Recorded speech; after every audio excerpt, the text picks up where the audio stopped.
Vayamos en oración al nombre del Señor para que presentemos este momento. Padre que estás en el cielo, te damos la gloria, Señor, y la alabanza. Nos gozamos en tu presencia. Te damos gracias, oh Dios, por la oportunidad que tú nos das de alabarte, Señor, libremente, de cantar, oh Dios, con voz en cuello, salmos a tu nombre, Señor, de engrandecerte, de darte gracias. Muchas gracias te damos, oh Dios, porque tú, Señor, permites que aún nuestra tristeza se vea alejada, Señor, cuando entramos en el gozo de tu presencia, oh Dios. Padre, también te presento este momento, Señor. He aquí un siervo inútil, Dios mío. He aquí, Señor, alguien imperfecto, Dios. He aquí alguien que necesita, Señor, de tu gracia y tu misericordia para exponer tu palabra, Dios mío. Señor, te ruego que tú me uses, Señor, conforme a tu voluntad. Te ruego que tus palabras, oh Dios, lleguen a cada uno de los corazones de nuestros hermanos, oh Dios. Señor, y que tú traigas bendición sobre tu congregación. Te lo pedimos, Señor, en el nombre de Jesús. Amén. Bien, en la mañana de hoy vamos a estar hablando un poco acerca del libro de Santiago. En otras oportunidades yo estuve predicando en el capítulo 1 y estuvimos viendo los primeros versos, y una de las primeras cosas que veíamos era que el apóstol Santiago, en el capítulo 1, versículo 2, le decía a aquellos a quienes iba dirigida su carta, probablemente judíos que estaban pues expatriados, por así decirlo, esparcidos, que se gozaran en medio de las pruebas. Y esto era algo que realmente decía, es algo como contradictorio. Nos vamos a gozar en medio de las dificultades. Y una de las razones por la que él llama al gozo como una respuesta de madurez es que aunque las pruebas son amargas, el fruto de las pruebas es dulce como la miel. Él decía que el fruto de nuestra prueba es la paciencia o la templanza, o lo que nosotros llamamos un carácter cristiano. Pero del mismo modo, en los siguientes versos no hablaba acerca de las herramientas que nosotros necesitamos para poder salir airosos en medio de la prueba. Y una de esas herramientas era la sabiduría. Él decía, si alguno está falto de sabiduría, pídala a Dios y Él la dará abundantemente, sin medida y sin reproche. Entonces Dios está dispuesto a darnos la sabiduría para nosotros andar en medio de las pruebas, si se la pedimos. Y había una condición, que la pidiéramos con fe, no dudando nada.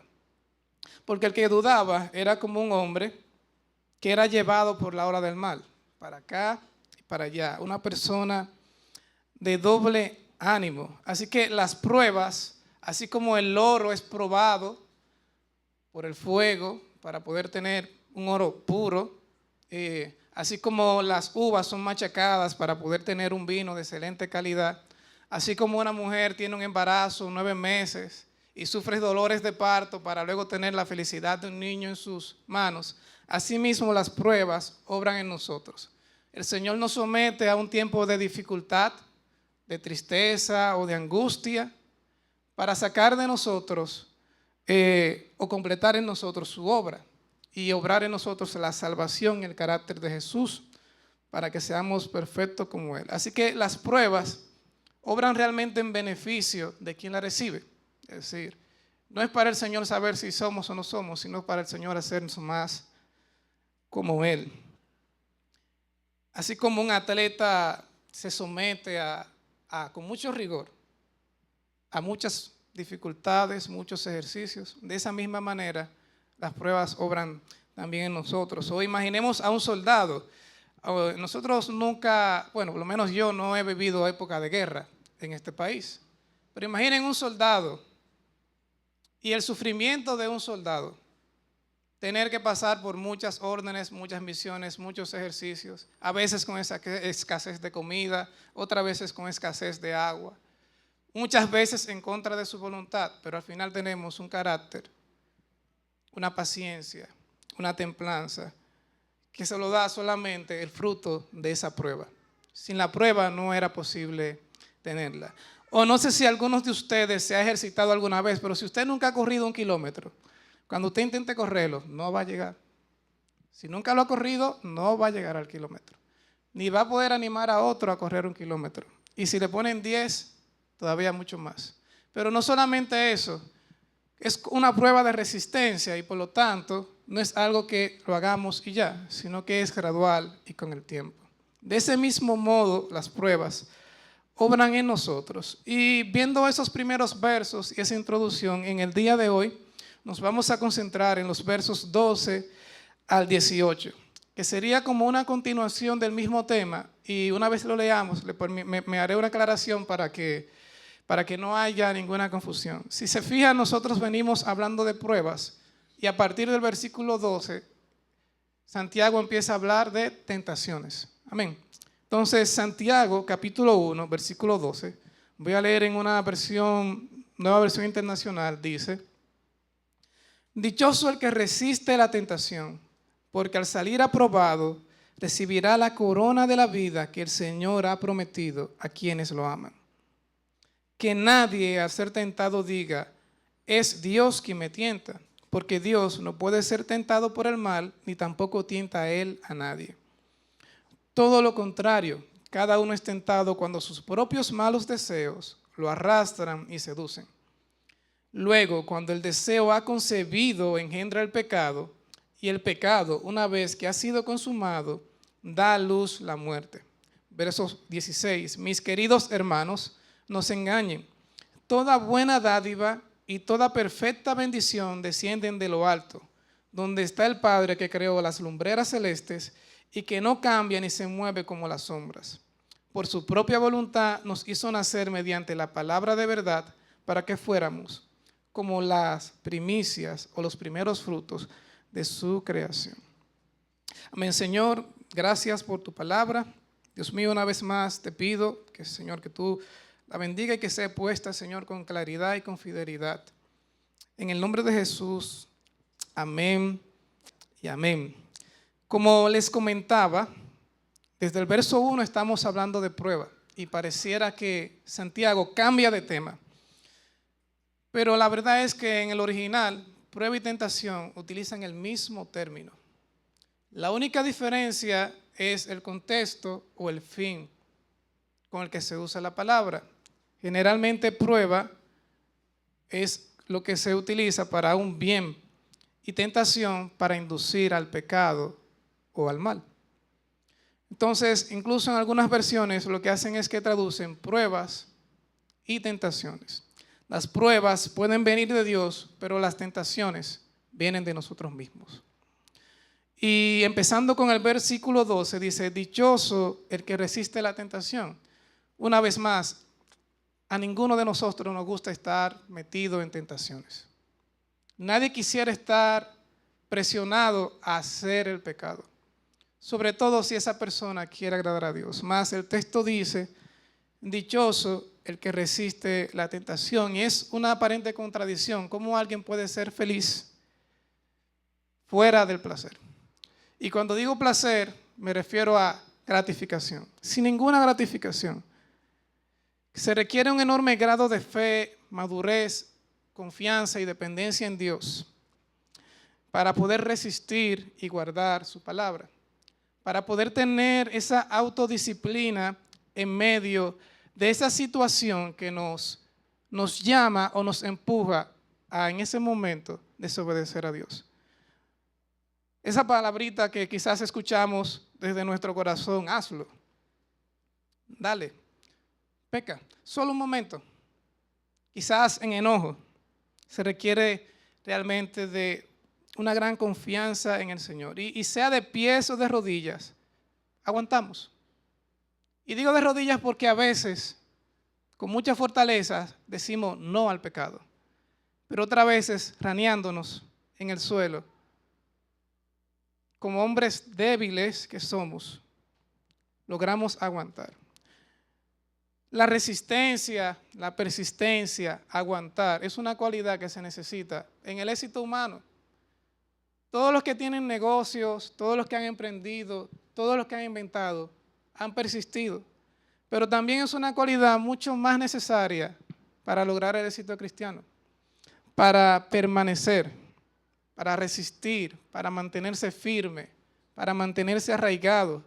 Como dice el salmista, aunque bramen las aguas y se trasladen los montes a la mar, no temeremos. O como decía Habacuc, aunque no haya vaca en el corral, aunque el campo no produzca, con todo me gozaré en el Dios de mi salvación. Son personas que en medio de la dificultad, en medio de la aflicción, en medio de situaciones difíciles, han logrado mantenerse equilibrados, han logrado mantenerse firmes, pero sobre todo se han arraigado a la fe que en el Señor. Así que la pregunta es, ¿en qué persistimos? Persistimos en guardar la palabra de Dios. En medio de una tentación o una prueba, persistimos en guardar la perfecta, santa y buena voluntad de Dios, que es su palabra, o su llamado, o las disciplinas cristianas, la oración, la predicación. De cierta manera encontramos muchos ejemplos de personas que resistieron. Y siempre se cita el caso de Tomás Alva Edison. Ese individuo falló más de 1000 veces para poder encontrar un filamento de un bombillo que le funcionara y que sea económicamente viable. Y según se dice en su biografía, tenía más de 6000 filamentos aún por probar. Gracias a Dios llegó en la 1000, pero él iba a seguir probando hasta que funcionara. Es un ejemplo de resistencia humana. Pero en el apóstol Pablo también encontramos un ejemplo de resistencia inigualable. Ese individuo fue preso, fue azotado, naufragó como 2 veces. Y donde quiera que iba, a veces le tendían trampas y persecución. Y sin embargo, al final, él le dice a Timoteo, he peleado la buena batalla, he terminado la carrera, he guardado la fe. Por lo demás, me está guardada la corona de justicia, la cual el Señor me dará, juez justo en aquel día. Y no solo a mí, sino también a todos los que aman su venida. Así que la resistencia es una característica y una cualidad que nos dan las pruebas. Y por eso él dice, bienaventurado quien resiste la tentación. No es natural a la humanidad resistir a sus deseos naturales, que son pecaminosos en su mayoría. Es como que usted tenga hambre y le brinden un plato de comida y usted diga, no. Pasó otro día, tengo mucha más hambre. No. Bienaventurado el varón que resiste la tentación. Pero el verso 12 también nos da un secreto más, y es, ¿por qué resisten los cristianos la tentación? Miren, muchas personas podrían resistir la tentación porque resistir en sí mismo produce placer también, produce gratificación. Usted pudiera decir, yo aguanté, yo. Otros porque le prometen éxito, otros porque le prometen grandeza, otros porque el Señor le promete el cielo, otros porque en el verso que acabamos de leer dice que nos darán corona. Pero al final del verso dice que el Señor ha prometido a quienes le aman. Así que uno de los secretos para resistir la tentación en el cristianismo es el amor a Dios. Si ustedes me aman, obedecerán mis mandamientos. Juan 14:15. Y siéndole sincero, amados hermanos, nosotros todos en condición de hombres y humanos, este texto me hizo preguntar, ¿cuánto amo yo a Dios? ¿Cuánto me refrena su palabra en el momento en el que yo cedo al pecado o a la tentación? Así que tenemos que estar vigilantes, amados hermanos, y pedir al Señor que nos dé esa clase de amor que nos permite permanecer firmes en circunstancias como esas. Un infiel podrá controlar su lujuria por miedo a ser descubierto. Un avaro por miedo a dañar su imagen. Hay incluso pecados que controlan otros pecados y parecerá contradictorio. Pero uno de los pecados más nobles, como yo puedo decir, es el orgullo. Porque el orgullo te dice no bebas, no robes, no mates, porque tú no eres como esa gentucha que está ahí y sigues siendo un gran pecador. Sin embargo, el texto nos dice que aquellos que aman a Dios soportarán la tentación y resistirán al pecado. Algo más que nos dice el texto es que hay un incentivo a aquellos que soportan la tentación, y es que el Señor dará la corona de vida a aquellos que sean aprobados. Y esto es lógico, amados hermanos. Nosotros no premiamos a quienes no terminan la carrera en una competencia. Nosotros no celebramos al soldado que se rinde en medio de una guerra. Nosotros celebramos a personas que con una determinación firme, anegada y constante, siguen hacia su meta. Es como lo que ven en el juego de pelota. El hombre da un batazo y no corre. ¿Cómo se quedan los fanáticos? Quillados, como decimos, enojados, molestos. Pero mira, batió y ni corrió. No hizo el esfuerzo de llegar a la primera. Quizás si cometió un error, el que iba a lanzar la bola hacia la primera, llegaba, pero ni siquiera corrió. Hay jugadores que incluso le han costado su contrato. Es decir, este año juegas, pero el año que viene no te renovamos. No corriste, estábamos en la final. Sí, pero iba a ser out, pero no corriste hasta el final. Entonces, al final celebramos a aquellos que persisten hasta el final. Al final celebramos al apóstol Pablo, celebramos a Timoteo, celebramos a María Teresa de Calcuta. Pero, ¿por qué la celebramos? Porque llegaron hasta el final. Así que la promesa del Señor es para aquellos que persisten. Dichoso el que resiste la tentación, porque al salir aprobado recibirá la corona de la vida que el Señor ha prometido a quienes le aman. Y así seguimos leyendo, versículo 13. Que nadie al ser tentado diga, es Dios quien me tienta. Y aquí vamos a ver cuál es el origen de la tentación. Y tenemos que ser cuidadosos, porque muchas veces pensamos que es Dios quien nos pone en ese tipo de situaciones. Si bien es verdad que Dios permite que seamos probados para lograr una obra en nosotros, el autor está consciente que no siempre el fruto de esa prueba es la paciencia, sino que también en la prueba está el peligro de que seamos tentados. Pero no somos tentados por el Señor. No, el Señor no nos induce a pecar, el Señor no nos induce a matar, a adulterar, el Señor no nos induce a hacer todas esas cosas que Él prohíbe en su ley, sino que por el contrario, el texto nos dice que somos tentados cuando nuestros propios malos deseos nos arrastran y nos seducen. Así que pudiéramos echarle la culpa a una joven que va mal vestida, pudiéramos echarle la culpa a mi familiar, pudiéramos echarle la culpa a mis circunstancias. Yo soy muy pobre, no tengo con qué comer, me veo tentado a robar y a tomar lo que no es mío. Pudiéramos echarle la culpa a Satanás, como muchos lo hacemos. No, fue Satanás que me tentó. El diablo me está zarandeando, me está probando y me tentó y caí. Y es posible que Satanás te zarandee.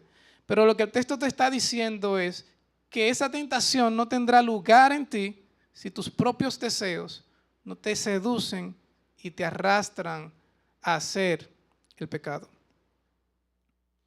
Y es interesante porque de cierta manera las pruebas, hermanos, son como un análisis FODA. No sé si ustedes han escuchado ese término FODA, fortaleza, oportunidades, debilidades y amenazas. Es como un diagnóstico de tu fe. ¿Cuáles son tus resultados? Ese es tu diagnóstico. Y en todos puede variar y todos somos tentados de diferentes maneras. Así que, volviendo al texto, encontramos que en primer lugar somos arrastrados y seducidos. Es como si somos convencidos y persuadidos por nosotros mismos en lo más profundo de nuestros corazones o lo más oscuro de nuestras almas, a hacer caso al pecado, a entrar en el pecado, de diversas maneras. Es como si la tentación realmente comenzara en nuestras mentes y no fuera de ella. Yo siempre he puesto el mismo ejemplo. Hay cosas que siempre están en el mismo lugar. Y hasta que no coinciden en nuestro pensamiento, es como si no estuvieran allí. El internet siempre está ahí, hasta que en tu mente no dice, entra a tal página de internet a ver lo que no debes ver. Siempre ha estado ahí, permanece ahí, pero hasta que no coincide en tu mente, no da lugar al pecado. Luego el pecado es concebido y engendrado, y es algo parecido al proceso de un embarazo. Es decir, no es que me salió, inmediatamente lo hice. Pudiera ser muchos casos así, pero en el texto más bien nos da la idea de una madre que embaraza, el niño crece y luego el niño sale de la matriz y crece más todavía. Es algo parecido, es como si le diéramos rienda suelta a algunos deseos de nuestros corazones que son pecaminosos y esos van creciendo y haciendo una bola de nieve hasta que establecen la práctica del pecado. Y el fruto final de esa tentación es la muerte. Y se me ocurrió una frase mientras leía que es parecido a la clase de biología, miren. Los pecados nacen, crecen, se reproducen y nos matan. Ellos no mueren. Nacen, crecen, se reproducen y nos matan. Nos quitan la vida espiritual. Así es como cuando nosotros damos pequeño espacio a pensamientos pecaminosos, deseos pecaminosos, van construyéndose, haciéndose grandes, establecen el pecado en nosotros y morimos.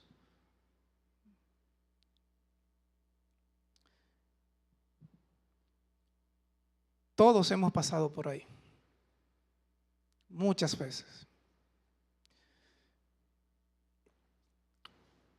Una conversación agradable, una mirada, nadie me está mirando, una miradita. Un poquito de gratificación, un poquito nada más. Quizás aquellos que tienen debilidad por el alcohol, solo un traguito, un poquito. Todavía estoy en control y poco a poco el deseo va ganando ese espacio. Todos somos tentados como humanos, pero en diversas formas. Algunos son tentados a la glotonería o al vicio. Cosas así de sencillas. Comemos más de lo que tenemos que comer. Bebemos más de lo que tenemos que beber. Vemos más internet de lo que debemos ver. No hay un balance. Al poco cuidado del cuerpo. A no hacer lo que tenemos que hacer cuando tenemos que hacerlo. Disciplina. A la pereza. Uno de los peores pecados, la pereza. Estar por mucho tiempo en el celular, YouTube, las redes sociales, los adolescentes. A malgastar todo su tiempo. Es una tentación. Muchas veces los hombres que queremos suplir a nuestras familias somos tentados a las ganancias deshonestas y rápidas. También los jóvenes, porque queremos tener éxito, queremos tener dinero, queremos tener bienestar. A las relaciones prohibidas, ahí está el adulterio, la fornicación, pero también está la infidelidad emocional en las parejas. Somos tentados de muchas formas. Quizás no somos capaces de adulterar y fornicar, pero emocionalmente ya pertenecemos a otra persona. Tenemos que guardar nuestros corazones. A la adicción, al mal uso del dinero. Compramos impulsivamente, somos consumistas, tomamos préstamos sin ningún cuidado. Somos pocos generosos. Son tentaciones también que nos ocurren a nosotros. No solamente debemos pensar en los pecados sexuales, nos somos tentados en todas las áreas de nuestras vidas. Y por eso tenemos que estar vigilantes. A veces somos tentados a engañar o mentir, a tomar venganza con nuestras propias manos, a buscar la gloria de los hombres, fama, fortuna, agradar a los demás.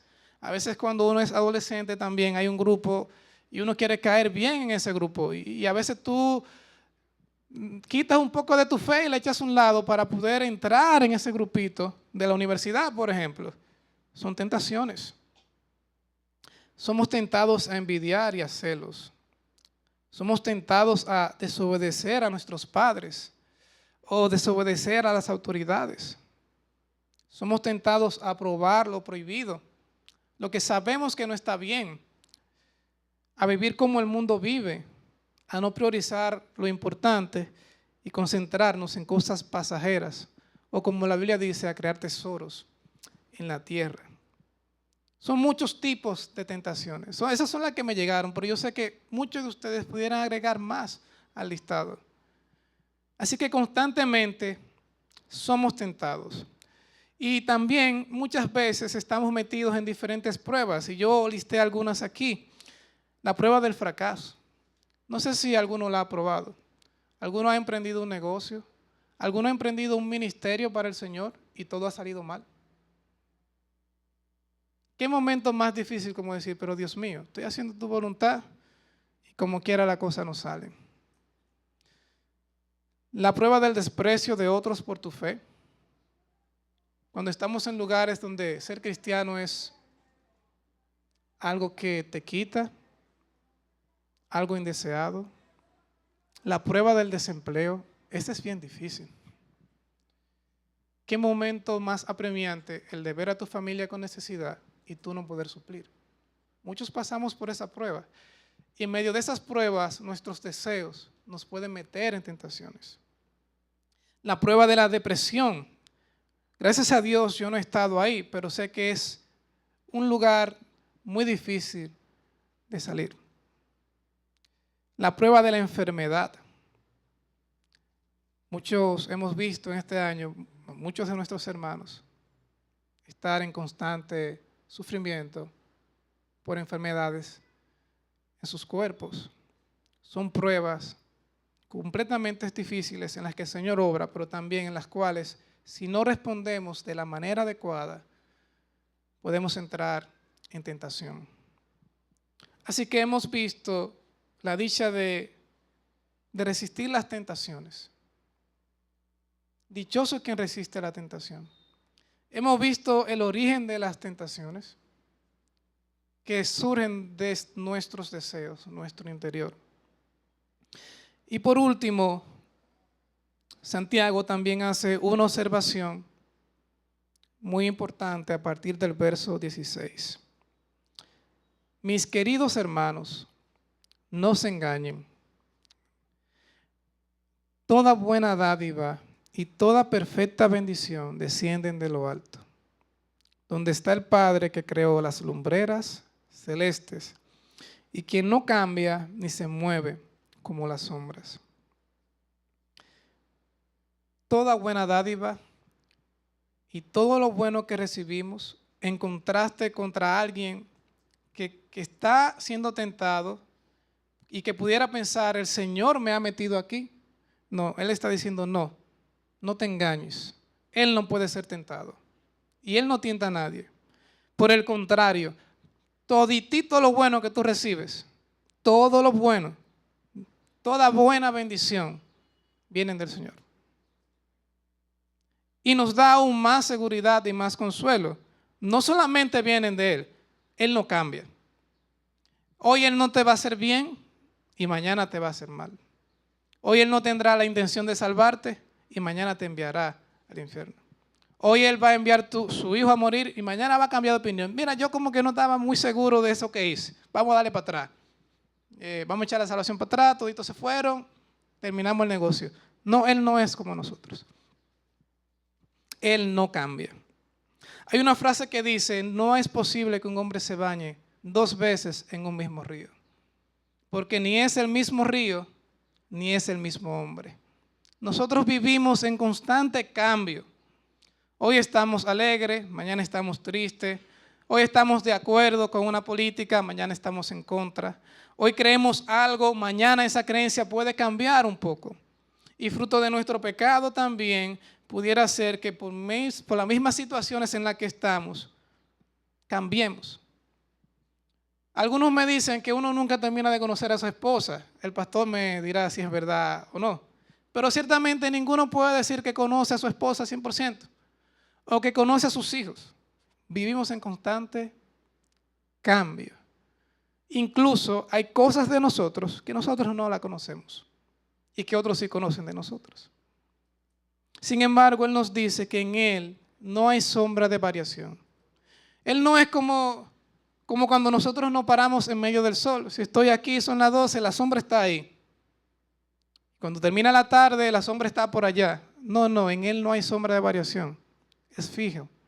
Su voluntad es la misma, siempre. Y es un hecho que debe consolarnos. Porque si de Él desciende toda buena dádiva, en pocas palabras nos dice, Él siempre está dispuesto a darnos cosas buenas. Y su actitud, su voluntad no cambia para con nosotros. De modo que Él no nos va a meter en tentación, Él no va a obrar para que nosotros caigamos en el pecado. No, Él nos va a guardar.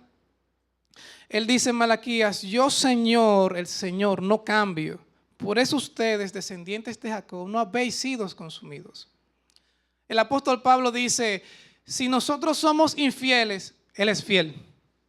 Él no cambia. Él permanece siempre igual. En Él no hay sombras de variación, como están los objetos cuando están a la luz. Aunque en nosotros hay monstruos que luchan, en nosotros hay pecado, en nosotros hay maldad y oscuridad, que hoy pueden bendecir a alguien y mañana pueden maldecirlo o desearle el mal. Él nos dice, no cambio. Así que confiamos en su amor. Un verso más, 1 Corintios capítulo 10, versículo 13. Ustedes no han sufrido ninguna tentación que no sea común al género humano, pero Dios es fiel y no permitirá que ustedes sean tentados más allá de lo que puedan aguantar.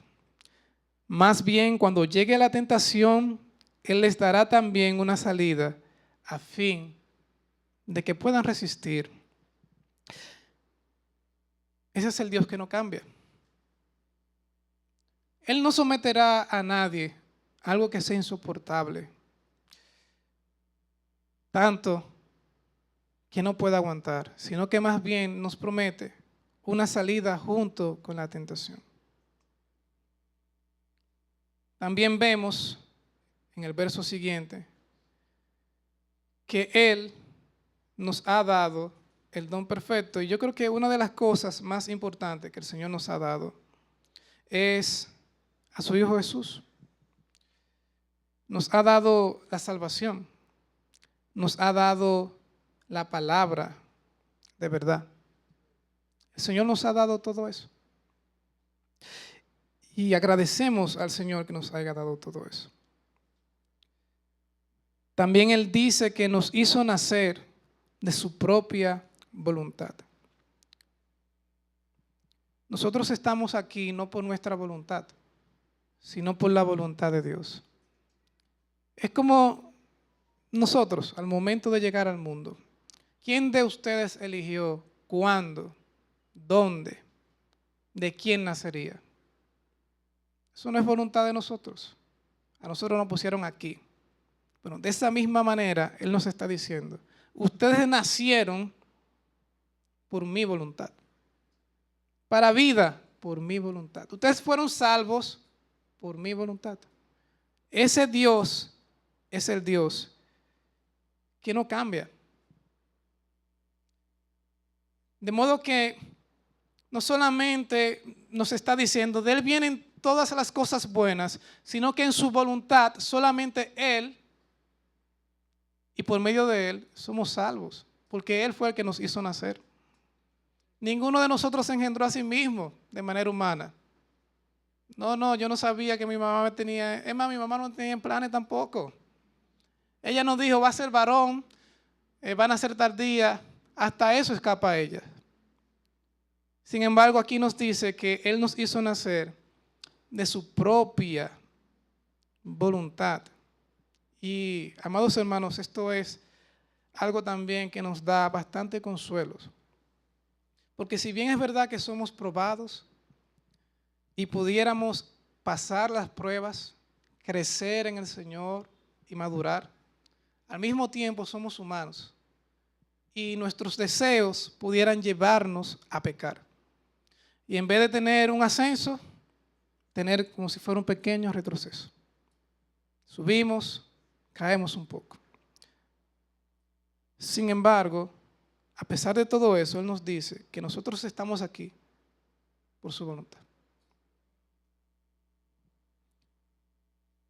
El mensaje de este texto es que no adjudiquemos a Dios ninguna obra mala o pecaminosa que nos pueda ocurrir. En muchas ocasiones nosotros pudiéramos cuestionar la bondad de Dios.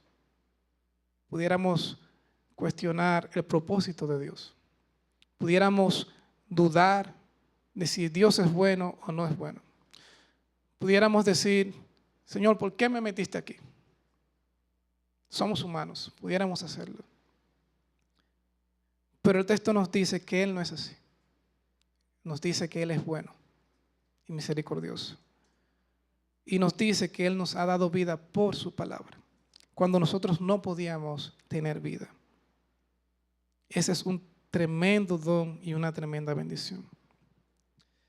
No somos perfectos, amados hermanos, y por tanto, en muchas ocasiones cederemos a la tentación y cederemos al pecado.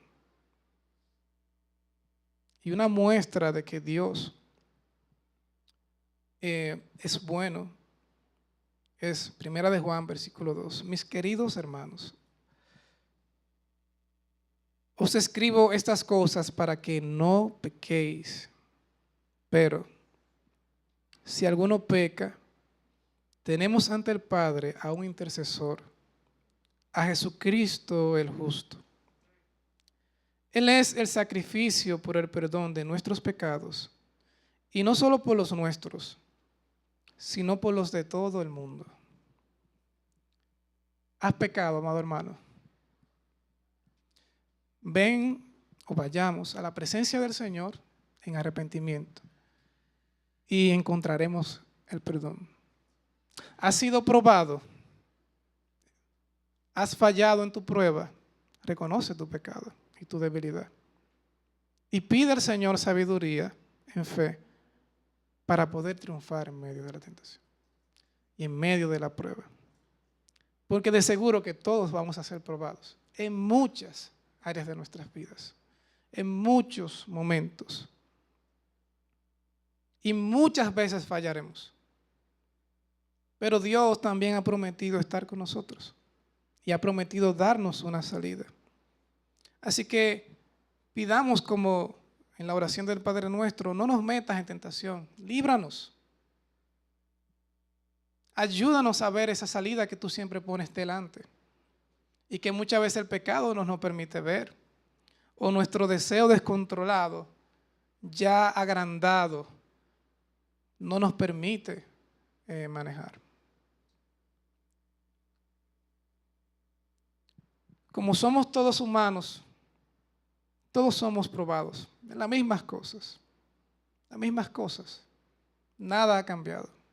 Así como Alejandro Magno fue probado por su avaricia y fue llevado en su avaricia, de cierta manera, a hacer cosas que nadie en su cabeza sana haría. Tratar de conquistar una ciudad prácticamente él solo, cuando sus generales lo iban abandonando. Del mismo modo, nosotros en este tiempo también podemos ser probados en esa ambición. ¿Somos demasiado ambiciosos? Así como David fue tentado y fue seducido por sus propios deseos cuando vio a Jezabel de sus ventanas, nosotros también podemos ser seducidos y somos seducidos si no nos cuidamos.